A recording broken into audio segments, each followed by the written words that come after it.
Episode 75. So Martin asks weird waiter dude, Kenny, have they met before? And he says outside of the country club with a little smirk. Next, Derek tells Jacob that Ashley said no to his proposal. And Jacob asks, did she give him a reason why? Yeah. Anyway, I can't with Ashley. I just can't. Next, Andre is working overtime. Now he's at Danny's house and he tells her they need to talk. He says Chelsea and Kat more than likely know that they're hooking up. And he tells her, would that be so bad if they knew? And I don't know why Danny's making such a big deal out of it. Chelsea and Kat don't care. So Andre tells her that he told Ted, and why can't they go public? Unless it's about Bill, and of course it's about Bill. She's still trying to make herself available for Bill, and Bill got a whole wife, but she's still trying to make herself available.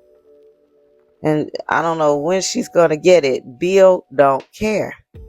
Next, Ashley goes to the country club to check Naomi about helping Derek buy her a ring to propose. And she tells Naomi that she's her best friend, not Derek's. And this chick is just batshit crazy, neurotic, whatever you want to call it. Oh, if I was Naomi, I would be like, girl, you need to get your life and get away from me. And this is why I said she gets on my nerve.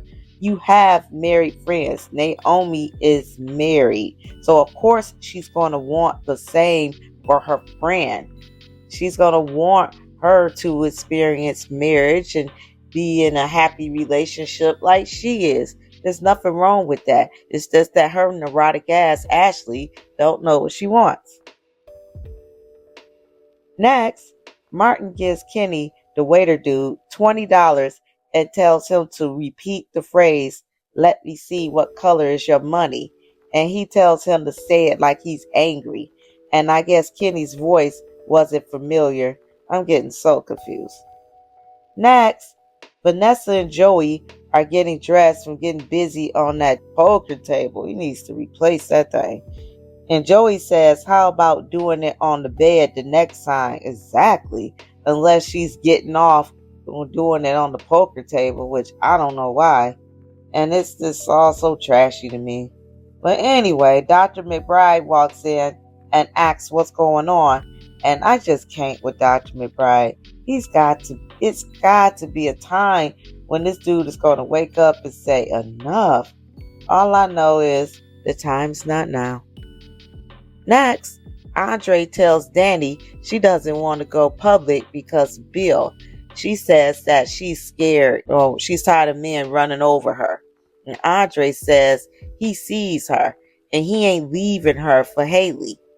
And I said episodes ago that Danny is suffering from some type of emotional PTSD and she needs to get some type of therapy to help her heal, because until she's healed, she won't be able to appreciate Andre or any other man that's interested in her.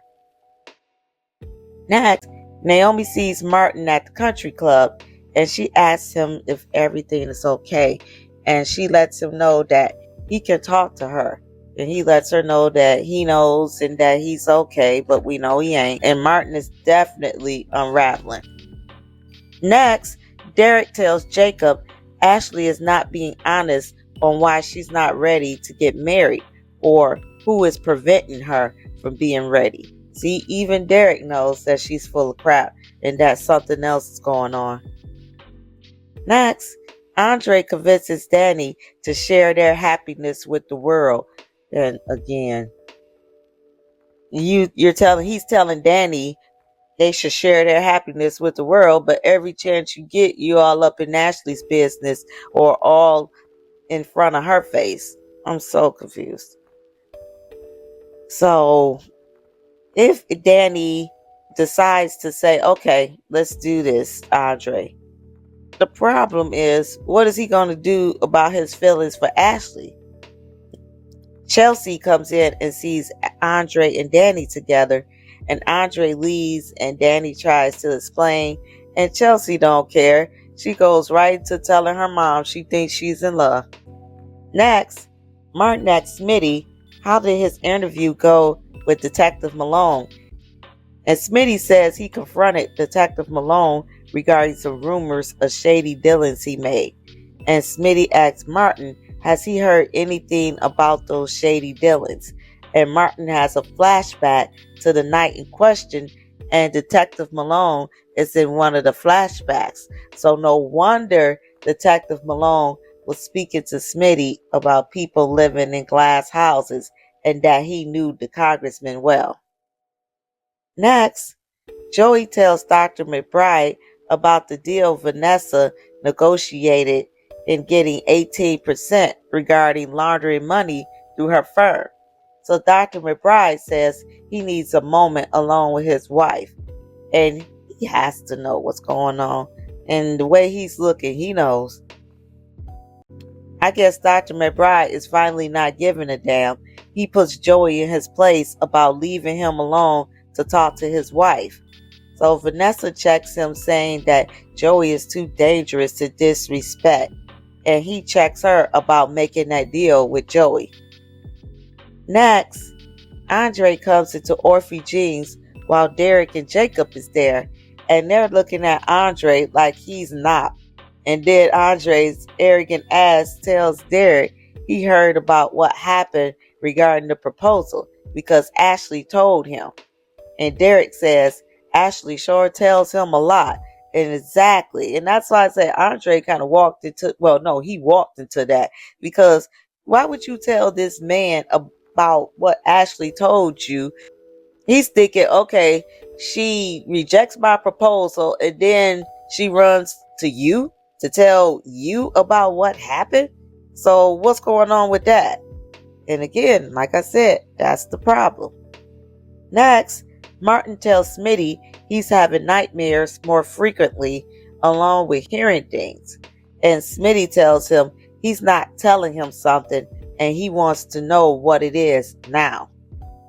Smitty ain't stupid. He knows something's going on. Smitty tells Martin he wants him to get real help, and Martin says he will, and Smitty says no, he's going to make time or he's going to find Martin a shrink. Next, Derek asks Andre, does he know why Ashley turned him down, and walks out. And I guess he asked him that because he's like, you know everything else, so why didn't she accept my proposal? So Andre tells Jacob he feels bad, and Jacob says, do you? See, they all know. They're like, no, something is up. Something's up with you. And we know that you got some feelings going on for Ashley. We ain't stupid. So Jacob ain't buying that acting from Andre. That's why I said Andre needs to just walk his ass on out of there, because he doesn't realize how transparent he really is. Next, Vanessa tells Doug everything makes sense now and that she's not going to let Joey have his little fling. And Doug says, are you sure he has it already? And I mean, like, she needs to stop it. Doug knows what you're doing. He already know that you and Joey then hooked up. He doesn't know if you had sex, but I'm sure he's already figured that out because he know his wife and he know it doesn't take much. So, yeah. Next, Ashley tells Naomi she only loves Derek and there's no one else. And Ashley says, if she says so, because even Ashley ain't buying it. She knows something's going on. Next, Chelsea tells Danny she's going to love Madison, and Danny tells her at the rate she's going, she's sure she will. And Danny goes on to tell Chelsea she should invite her to meet the family. And Chelsea tells her she can bring her new boyfriend to meet the family as well. And Danny's sitting up there looking stupid. I mean, like, come on now. It doesn't take a rocket scientist to know that when Andre came in and her and Kat was there and he's talking about Danny, show yourself. I mean, come on now. And that ends the episode.